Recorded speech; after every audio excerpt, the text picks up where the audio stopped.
Polemik masuknya beras impor kembali mengemuka setelah Menteri Pertanian Andi Amran Sulaiman melalui unggahan di akun TikTok resminya mengungkap adanya temuan 250 ton beras yang masuk ke wilayah Sabang tanpa izin pemerintah pusat.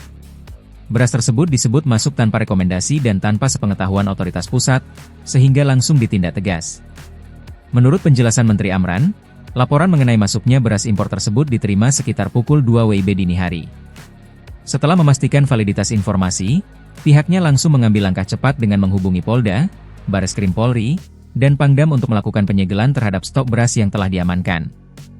Menteri Amran menegaskan bahwa tindakan masuknya beras impor tanpa izin ini jelas bertentangan dengan instruksi langsung Presiden selaku Panglima tertinggi negara, yang sebelumnya telah menyampaikan larangan impor karena stok beras nasional tercatat cukup melimpah. Ia juga mengungkap sejumlah kejanggalan dalam proses masuknya beras impor tersebut. Salah satunya adalah fakta bahwa rapat koordinasi terkait impor beras di Jakarta Baru akan digelar pada 14 November. Namun izin impor dari Thailand justru telah diterbitkan lebih dulu. Kementerian Pertanian menduga adanya upaya terstruktur untuk meloloskan impor beras tanpa melalui otorisasi pemerintah pusat. Nah ini dengan berbagai dalilnya, berbagai teori-teori pembenaran. Yang jelas kalau sudah Panglima tertinggi, Bapak Presiden sudah menyampaikan bahwa tidak boleh impor. Karena stok kita banyak, ya seluruh warga negara Indonesia, apalagi aparat atau pegawai seluruh Indonesia harus patuh pada perintah Panglima tertinggi, perintah Bapak Presiden. Hari ini kami sampaikan bahwa itu kita segel dan kami minta ditelusuri.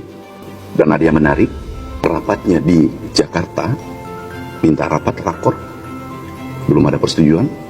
Kami tanya Dirjen, kami tanya Deputi, Bappenas, apakah Anda menyetujui? Ternyata dalam risalahnya menolak. Pihaknya meminta aparat penegak hukum untuk menelusuri pihak-pihak yang terlibat dan memastikan tindakan tegas diberlakukan. Selain di Sabang, Menteri Amran turut mengkonfirmasi adanya laporan masuknya beras ke Batam. Meski kebenarannya belum dapat dipastikan, ia mengaku telah berkomunikasi dengan Kapolda setempat untuk menindaklanjuti informasi tersebut.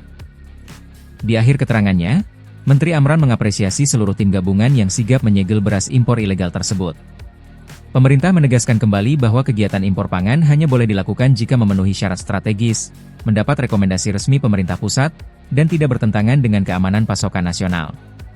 Kasus 250 ton beras ilegal di Sabang menjadi pengingat bahwa pengawasan distribusi dan impor pangan akan terus diperketat demi melindungi produsen dan konsumen dalam negeri, sekaligus memastikan ketahanan pangan nasional tetap terjaga.